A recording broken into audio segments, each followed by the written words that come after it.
Hello students, welcome to the maths hub. इस channel में हम लोग एनसीईआरटी के मैथ्स का सॉल्यूशन बनाते हैं, जिसमें से आज हम लोग बनाने वाले हैं क्लास 10 के एक्सरसाइज 6.6 का थ्योरम नंबर 6.6। इसमें हम लोग को बोला गया है the ratio of area of two similar triangle. तो दो जो सिमिलर ट्रायंगल है, दो गिवन है, दो ट्रायंगल जो है वो सिमिलर है। तो ये दो ट्रायंगल हम लोग डायग्राम बनाए, अब इसको बना बना के समझेंगे। तो ये दोनों ट्रायंगल क्या है, सिमिलर है। इसका नाम लिख लेते हैं, ये हो गया ए, ये हो गया बी सी, और ये इसको ले लेते हैं P Q and P Q are ले लेते हैं। ठीक है, तो ये दोनों ट्रायंगल क्या है, सिमिलर है, ये गिवन है। अब दोनों ट्रायंगल सिमिलर है, मतलब इनका कॉरेस्पॉन्डिंग साइड का जो रेशियो होगा वो इक्वल होगा। तो जो होगा उसको लिख लेते हैं यहाँ पे, A B upon P Q is equal to B C upon Q R and A C upon P R. ये क्यों होगा, क्योंकि ये दोनों ट्रायंगल सिमिलर है। इसके अलावा क्या होगा, इसका एंगल ए इसका पी के इक्वल हो जाएगा। Angle A is equal to angle P, then angle B is equal to angle Q and angle C is equal to angle R. तो इतना सारा चीज गिवन है।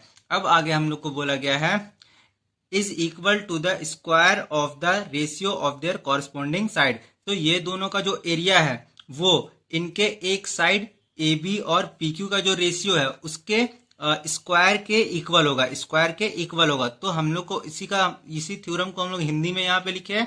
तो हम लोग को जो प्रूफ करना है उसको यहाँ पे लिख लेते हैं। हम लोग को जो प्रूफ करना है that is area A B C upon area P Q R is equal to, किसके इक्वल होगा, कॉरेस्पॉन्डिंग साइड्स के स्क्वायर के इक्वल होगा। और ये कॉरेस्पॉन्डिंग साइड का रेशियो के स्क्वायर के इक्वल होगा। तो कॉरेस्पॉन्डिंग साइड क्या है, A B upon P Q, ठीक है, और B C upon Q R और A C upon P R. अब इनका सबका स्क्वायर, तो ये स्क्वायर के इक्वल होगा। ये जो एरिया होगा वो इसमें से किसी एक के इक्वल होगा। हम लोग तीनों के भी इक्वल कर सकते हैं और एक के भी इक्वल कर सकते हैं। तो हम लोग प्रूफ करने के लिए सिर्फ एक के इक्वल करेंगे। अब यहाँ पे हम लोग कुछ कंस्ट्रक्शन करेंगे। तो यहाँ पे पहले लिख लेते हैं, जो भी कंस्ट्रक्शन करेंगे लिखेंगे रचना, और इंग्लिश में होगा कंस्ट्रक्शन। तो कंस्ट्रक्शन में हम लोग क्या करेंगे, ये बी सी पे एक परपेंडिकुलर खींचेंगे, यहाँ से ए से लेके बी सी पे। तो इसको हम लोग खींच लेते हैं, पहले ए से लेकर के बी सी पर एक परपेंडिकुलर खींच ले रहे हैं, और इसका नाम दे रहे हैं हम लोग एम। तो ए एम परपेंडिकुलर हो गया, that is A M perpendicular to B C, and फिर पी से लेके भी एक परपेंडिकुलर हम लोग यहाँ पे खींचेंगे।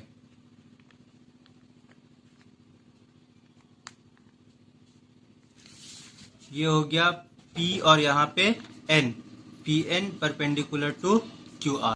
अब हम लोग यहाँ पे दो ट्रायंगल, ये जो ट्रायंगल है ए बी एम और पी क्यू एन, ये दोनों को हम लोग सिमिलर प्रूफ करेंगे यहाँ पे। तो इसको यहाँ पे ऐसे बनाना स्टार्ट करते हैं यहाँ से, और इंग्लिश में हो जाएगा प्रूफ। तो लिखेंगे यहाँ पे in triangle A B M and triangle P Q N.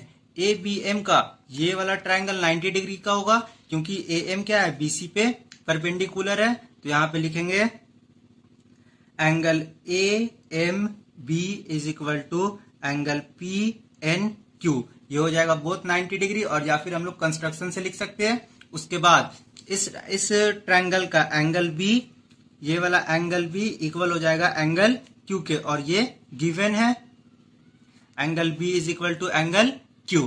तो therefore triangle A B M similar to triangle P Q N by A A.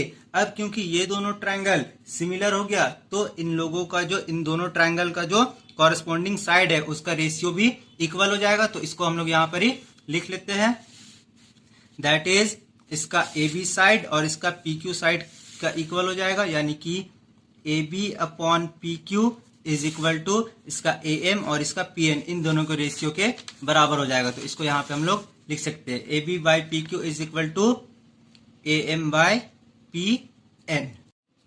अब हम लोग ये दोनों ट्रायंगल, बड़ा वाला जो दो ट्रायंगल है, दोनों का एरिया निकालेंगे। तो ट्रायंगल ए बी सी का एरिया का फॉर्मूला होता है 1/2 बेस इंटू हाइट, तो 1/2 लेंगे और बेस लेंगे BC को और हाइट लेंगे AM को। तो उसको हम लोग यहाँ पे अभी लिखेंगे। तो लिखेंगे यहाँ पे area of ABC is equal to 1/2 into base into height हो जाएगा, और इसी के नीचे लिखेंगे एरिया ये वाला ट्रायंगल का PQR का। तो ये हो जाएगा ट्रायंगल PQR में भी हम लोग क्या लिखेंगे 1/2 B into H, base into height. ठीक है, फिर अब यहाँ पे हम लोग लिखते हैं area ABC upon area PQR। अब उसके ऊपर में ये ABC के 1/2 के जगह पे 1/2 लेंगे और B के जगह पे यहाँ पे BC लेंगे, क्योंकि इसका बेस क्या है BC है, और हाइट के जगह पे AM लेंगे, तो हो जाएगा BC इंटू AM। तो यहाँ पे लिखेंगे 1/2 BC इंटू AM, और यहाँ पे हो जाएगा 1/2 और इसका BC इसका बेस हो जाएगा QR और हाइट हो जाएगा PN। तो यहाँ पे लेंगे QR इंटू PN। अब यहां से 1/2 कट जाएगा, तो area of triangle ABC upon area of triangle PQR ये हो जाएगा BC into AM upon QR into PN। अब BC बाई QR जो है इसके बदले हम लोग AB बाय PQ लिखेंगे, क्योंकि यहाँ पे BC बाई QR किसके इक्वल है AB बाय PQ के इक्वल है। तो यहाँ पे लिखेंगे BC बाई QR के जगह पे लिखेंगे AB बाय PQ। ठीक है, और ये इंटू यहाँ पे आ गया, फिर इंटू लगा देंगे और AM बाय PN। तो AM बाय PN किसके बराबर है, ये भी बराबर है AB बाय PQ के। तो यहाँ पे इसको हम लोग लिख लेंगे AM के जगह पे AB और PN के जगह पे PQ, और इस साइड हो जाएगा area ABC upon area PQR। इसको और आगे यहाँ पे बन जाएगा, ये हो जाएगा। तो लिखेंगे area ABC upon area PQR is equal to AB into AB हो गया, और PQ इंटू PQ, क्योंकि दोनों दो बार है तो यहाँ पे स्क्वायर लग गया। यही प्रूफ करना था हम लोग को, और ये प्रूफ हो चुका है।